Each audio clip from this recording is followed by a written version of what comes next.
Assalamualaikum warahmatullahi wabarakatuh. Sahabat Maya sekalian, salah satu ujian bagi orang yang berpuasa itu adalah menahan marah.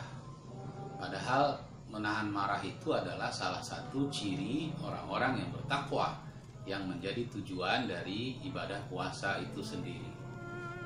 Rasulullah Shallallahu Alaihi Wasallam ada pernah mengatakan, "Idza kana yaumu shaumi ahadikum fala yarfuth wala yashab, wa in sabbahu aw qatalahu falyaqul inni mru'un shaimun."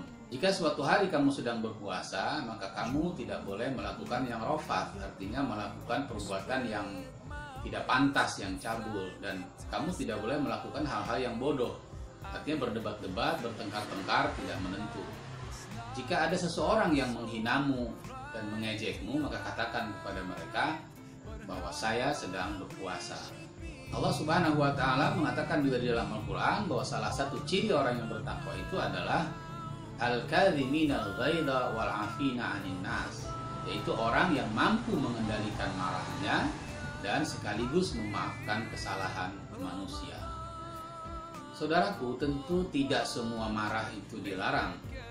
Bahkan ada marah yang harus kita lakukan, yaitu ketika agama kita dihinakan, simbol-simbol agama dilecehkan. Ada yang menghina Allah Subhanahu wa Ta'ala, menghina Rasulullah, melecehkan Al-Quran dan sebagainya. Ini adalah justru marah yang harus kita lakukan. Tetapi marah yang dilarang itu adalah marah yang berkaitan dengan diri kita sendiri. Ada satu kisah yang menarik. Di dalam sebuah peperangan, Ali bin Abi Thalib, seorang yang sangat perkasa di medan perang, dia berduel dengan seorang musuhnya dan dia hampir saja memenangkan peperangan itu. Ketika musuhnya sudah tidak berdaya, dengan satu tebasan saja Ali bisa menyelesaikan pertarungan. Tapi tiba-tiba musuhnya itu meludahi wajah Ali. Ali sangat marah tentunya. Tapi tiba-tiba dia buang pedangnya, kemudian dia biarkan lawannya itu pergi. Lawannya terheran-heran lalu bertanya, "Kenapa demikian? Padahal tadi kamu begitu marah untuk membunuhku. Kenapa sekarang kau biarkan aku pergi?" Kata Ali, "Kalau tadi aku marah karena Allah, karena agamaku diperangi, maka sekarang aku takut kalau marahku karena engkau meludahi mukaku." Subhanallah.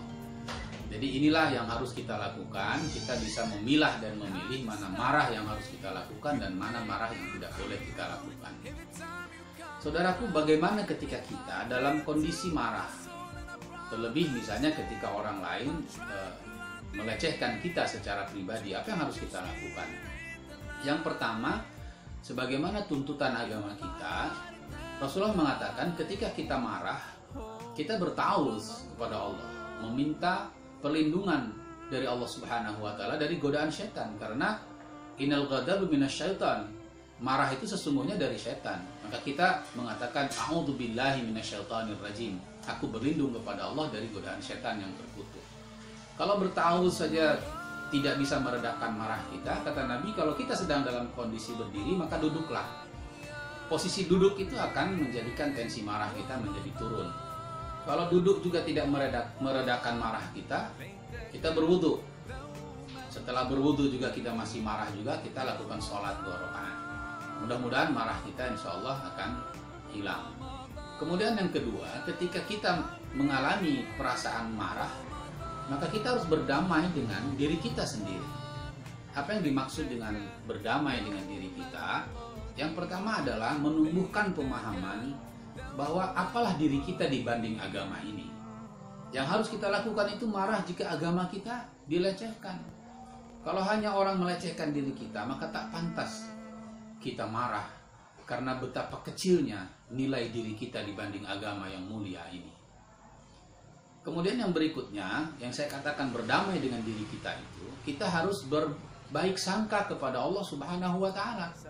Ketika orang melecehkan kita, ketika orang membuat kita sakit hati dan terhina, jangan-jangan Allah sedang mengurangi dosa-dosa kita. Allah sedang memaafkan kesalahan kita dengan apa yang kita alami itu. Maka kita terima itu dengan senang hati dan kita maafkan orang lain yang melecehkan kita. Konsep memaafkan orang lain di dalam Al-Quran itu wa'fu wasfahu, maafkan lalu lupakan. Ini tidak lepas dari pemahaman tadi bahwa kita berbaik sangka kepada Allah, jangan-jangan kita mendapat perlakuan tidak baik ini karena Allah sedang memaafkan kita. Nah, kemudian yang ketiga adalah hilangkan dendam dalam hati kita, karena sesungguhnya dendam itu hanya akan membuat kita sakit. Kenapa? Karena dendam itu menumbuhkan energi negatif dalam darah kita, sehingga semua penyakit akan datang kepada diri kita. Tapi kalau kita menghilangkan dendam, memaafkan orang lain, berbesar hati terhadap keburukan orang lain kepada kita, insya Allah yang kita tumbuhkan adalah energi-energi positif di dalam darah kita, di dalam tubuh kita, sehingga kita akan merasakan lebih nyaman, lebih sehat di dalam kehidupan kita. Mudah-mudahan kita menjadi orang yang pandai mengendalikan amarah kita, karena kata Rasulullah SAW, orang yang perkasa itu bukan orang yang kuat bertarung, tetapi orang yang pandai mengendalikan dirinya ketika dia marah. Laisa syadidu bisur'ah, innama syadidu alladhi yamliku nafsahu indal ghadab. Begitu kata Rasulullah SAW. Mudah-mudahan bermanfaat dan kita bisa menjadi orang yang bertakwa dalam arti mengendalikan amarah kita dan memaafkan orang lain. Assalamualaikum warahmatullahi wabarakatuh.